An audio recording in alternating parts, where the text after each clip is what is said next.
Diaspora FM, le journal.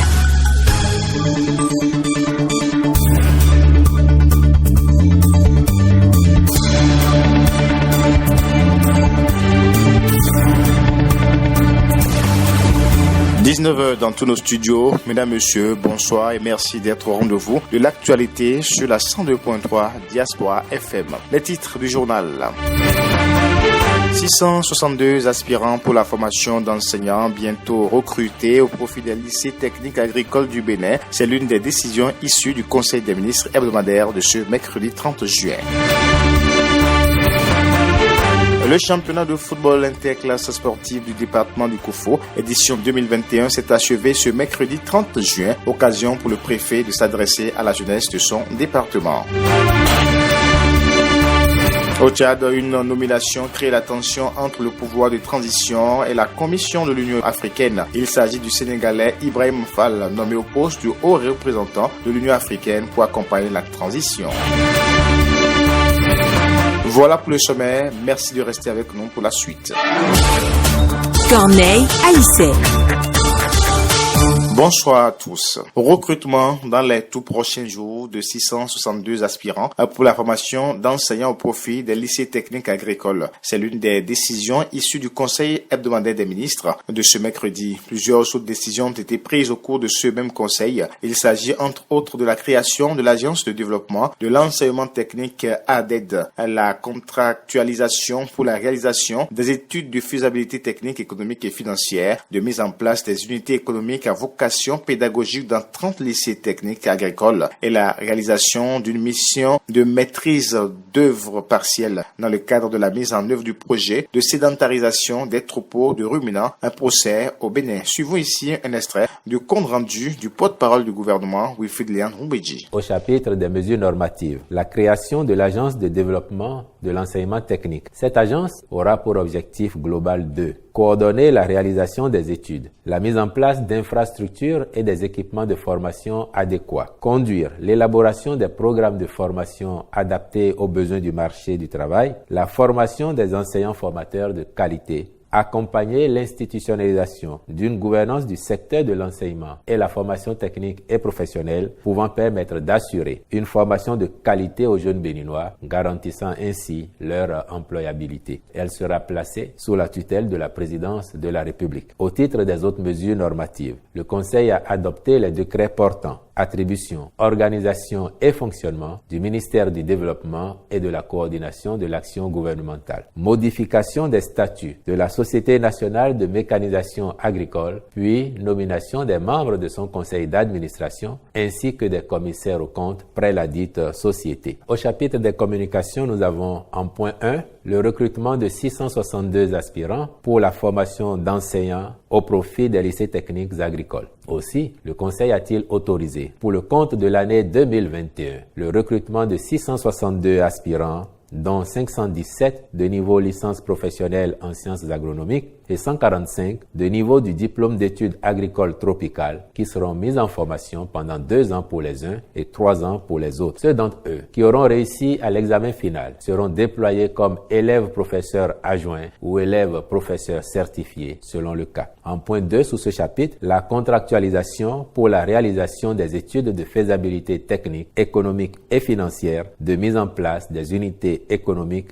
à vocation pédagogique dans 30 lycées techniques agricoles. Le gouvernement envisage de faire de ces lycées des centres d'exploitation économique à vocation pédagogique dans le but de donner aux apprenants de solides aptitudes aux fins d'un emploi durable dans le secteur de l'agriculture. La démarche vise aussi à permettre aux lycées d'assurer à court terme leur charge de fonctionnement et de financer entre autres des mesures d'accompagnement telles que la réduction des frais d'inscription et l'attribution de bourses. L'objectif poursuivi est d'accélérer la transformation structurelle de l'économie rurale et d'offrir aux apprenants des opportunités de se former en milieu réel avec un accent sur la pratique qui devra occuper 70% de l'emploi du temps. En point 3, nous avons le résultat de l'appel à concurrence pour l'attribution d'une 3e licence d'établissement et d'exploitation d'un réseau de communication électronique mobile. En point 4 sous ce chapitre, nous avons la réalisation d'une mission de maîtrise d'œuvre partielle dans le cadre de la mise en œuvre du projet de sédentarisation des troupeaux de ruminants au Bénin. Au regard de l'importance de ce projet, visant à moderniser les pratiques d'élevage ainsi que l'amélioration des revenus et des conditions de vie des éleveurs,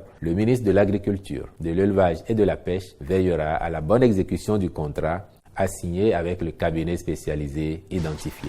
Toujours au cours de ce point de presse, après Conseil des ministres, un coin de voile a été levé sur le dossier du trafic de drogue dans lequel il y a eu des arrestations cette semaine. Wilfried Lian-Mbedji, secrétaire général adjoint et porte-parole du gouvernement, en parle.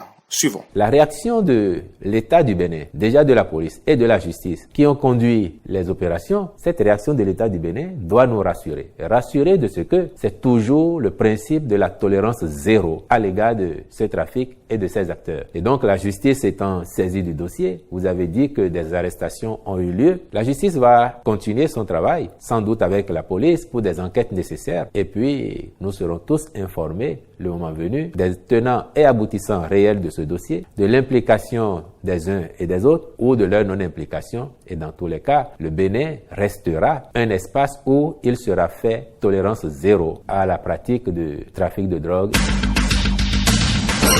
L'édition 2021 du championnat de football interclasse sportif du département du Koufo s'est achevée ce mercredi 30 juin au stade de Diakotomé. Jonas Bouchi pour les précisions. Commune de Lalo en marron contre Aplahoué en vert chez les garçons. Toviklen en bleu contre Dogbo en rouge pour les filles.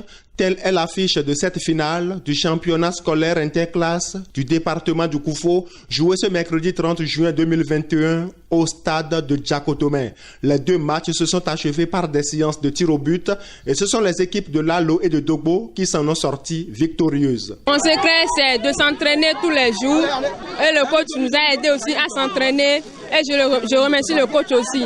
La suite, c'est de toujours s'entraîner et d'évoluer aussi. Le match n'a pas été du tout facile. À l'aide des passes, des techniques qu'on a appris au cours des entraînements, avec ces techniques qu'on a pu surmonter tout ce qu'on a fait ici. À la première loge du public qui ne voulait pas se faire compter cette finale, il y avait le maire de la commune de Diakotomé, le préfet du Koufo et le directeur départemental des sports qui, au vu de la qualité des matchs, croient que les classes sportives devraient vraiment servir de vivier au sport au Bénin. Puisqu'on a vu des filles qui ont développé de bons jeux, les garçons aussi n'ont pas démérité et on a vu que lorsque l'édition va être pérenne, on aura des meilleurs athlètes pour remplacer les grands frères qui sont dans les sélections nationales. Félicitations aux encadreurs des classes sportives qui s'évertuent chaque jour à donner des enseignements nécessaires, le meilleur nécessaire aux athlètes pour que nous puissions peut-être avoir les bons jeux que nous avons eus ce soir. Le préfet Christophe Megbedi a grand espoir de voir ces talents du football du Koufo alimenter les équipes nationales. Les enfants ont mouillé les maillots. Vous avez vu, le jeu était équilibré. Hein? C'était équilibré. Vous savez, quand on passe à l'étape des tirs au but, parfois ce n'est pas toujours le meilleur. Vous voyez, c'est difficile. Et donc, on va demander aux enfants de continuer de s'entraîner pour nous émerveiller les jours à venir. Je sais qu'ils ont du talent. Et avec le temps, ils seront bien en forme. Et je suis sûr qu'ils iront même alimenter notre équipe nationale. Organisé du 26 au 30 juin 2021 par l'Office béninois du sport scolaire et universitaire, sous l'égide de la FIFA, les équipes championnes prendront part à la phase nationale de ce championnat qui se tiendra à Grand Popo. On reste avec Jonas Bouchi. La finale de ce championnat était également l'occasion pour le préfet du Koufo de faire une sensibilisation sur l'activité sexuelle précoce des adolescents. Il est au micro de Jonas Bouchi. Nos enfants, filles sont sur l'air du jeu et jouent. C'est une très bonne chose. Nous avons choisi l'opportunité avec le plan international Bénin pour sensibiliser nos enfants filles.